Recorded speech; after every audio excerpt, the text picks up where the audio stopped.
Dear students, I am Ravathi. 12th standard exercise 2.5 la third sum. Which one of the point 10 minus 8i 11 plus 6i is closest to 1 plus i? அதாவது ரெண்டு complex number கொடுத்துட்டு மூணாவது complex number கூட compare பண்ணும்போது இந்த ரெண்டு complex number மூணாவது complex நம்பருக்கு எது க்ளோசஸ்ட்டாக இருக்குது, எது நியர்பை இருக்குது அப்படின்னு நம்ம ஃபைண்ட் அவுட் பண்ணணும். அப்போது நியர்பை இருக்குதுன்னு ஃபைண்ட் அவுட் பண்ணணும்னா ஃபஸ்ட்டு இந்த காம்ப்ளெக்ஸ் நம்பரையும் இந்த காம்ப்ளெக்ஸ் நம்பரோட டிஸ்டன்ஸை ஃபைண்ட் அவுட் பண்ணிவிட்டு அடுத்த காம்ப்ளெக்ஸ் நம்பர் அண்டு அடுத்த காம்ப்ளெக்ஸ் நம்பரோட டிஸ்டன்ஸ் ஃபைண்ட் அவுட் பண்ணால் தான் நம்மளுக்கு என்ன தெரியும், எது க்ளோசஸ்ட்டாக இருக்குது அப்படிங்கிறது தெரியும். அப்போது ஃபஸ்ட்டு கொடுத்துருக்கிறதுல சொல்யூஷன் கொடுத்துருக்கிற மூணு காம்ப்ளெக்ஸ் நம்பருக்கும் நேம் கொடுத்துடலாம். So let the points B, ஏங்கிற பாயிண்ட் வந்து 10 மைனஸ் 8i, பிங்கிற பாயிண்ட் வந்து 11 ப்ளஸ் 6i அண்ட் சிங்கிற பாயிண்ட் 1 ப்ளஸ் i அப்படின்னு நேம் கொடுத்துட்டோம் அப்படின்னா ஈஸியாக இருக்கும். இப்போ ஃபஸ்ட்டு நம்ம கண்டுபிடிக்க போகிறது வந்து டிஸ்டன்ஸ் பிட்வீன் டூ பாயிண்ட்ஸுக்கு நம்மளுக்கு ஃபார்முலா இருக்குது.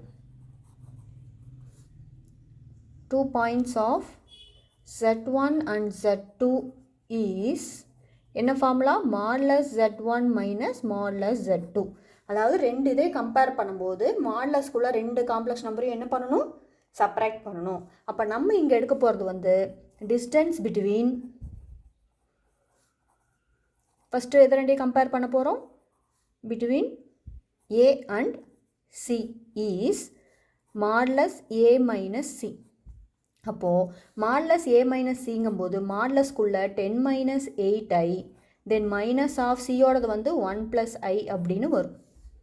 ஓகே, இப்போது ப்ராக்கெட்டை ரிமூவ் பண்ணும்போது மைனஸ் உள்ள மல்டிபிள் ஆகி கிடைக்கும். ஸோ ஆட் அண்ட் சப்ராக்ஷனை பொறுத்த வரைக்கும் ரியல் பார்ட்டு கூட செப்பரேட் பண்ணணும், இமேஜினரி பார்ட்டு கூட செப்பரேட் பண்ணணும். அப்போ 10லேருந்து 1 செப்பரேட் பண்ணால் 9, இது ரெண்டுமே மைனஸில் இருக்கிறதுனால மைனஸ் 9i. இதுதான் distance between A and C. இப்போ மாடுலஸில் ஒரு காம்ப்ளெக்ஸ் நம்பர் இருக்குது. அப்போ நமக்கு தெரியும் மாடுலஸ் இசட் அப்படின்னு வந்துச்சுன்னா அதுக்குள்ளே இருக்கிற காம்ப்ளெக்ஸ் நம்பர் என்ன பண்ணிக்கணும், ஸ்கொயர் பண்ணி ரூட் எடுக்கணும் அப்படிங்கிறது தெரியும். அப்போ அதுபடி இதுக்கு நம்ம ஸ்கொயர் ரூட் பண்ணோம் அப்படின்னா 9 ஸ்கொயர் ப்ளஸ் 9 ஸ்கொயர்னு வரும். Then root of 81 plus 81. அப்போது 81 இன்ட்டு 81னா ரெண்டு இது ஆட் பண்ணும்போது நம்மளுக்கு என்ன கிடைக்கும், 162 கிடைக்கும். அப்போது டிஸ்டன்ஸ் ஆஃப் ஏசிங்கிறது வந்து என்னவாக இருக்கும், ரூட் ஆஃப் 162. நெக்ஸ்ட் நம்ம கண்டுபிடிக்க வேண்டியது டிஸ்டன்ஸ் பிட்வீன் அதே பி அண்ட் சி இஸ். இப்போ பி மைனஸ் சி பண்ணுவோம். அப்போது பி மைனஸ் சி பண்ணும்போது பி வந்து என்னது 11 plus 6i minus 1 minus i. Then 11லேருந்து 1 செப்பரேட் பண்ணால் 10, 6லேருந்து 1 செப்பரேட் பண்ணால் 5i. எகெயின் மாடுலஸ் படி ரூட் எடுக்கும்போது 10 ஸ்கொயர் ப்ளஸ் 5 ஸ்கொயர். அப்போது 10 ஸ்கொயர் வந்து 100, 5 ஸ்கொயர் வந்து 25.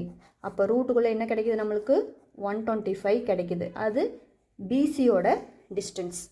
இப்போது 125 162, 125 அண்ட் 162ல் எது கிரேட்டராக இருக்கும். So since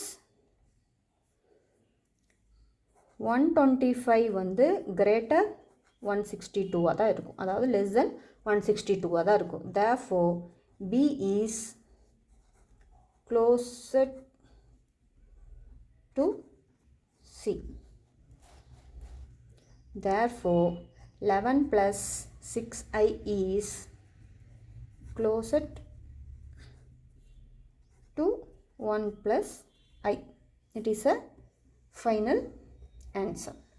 Thank you.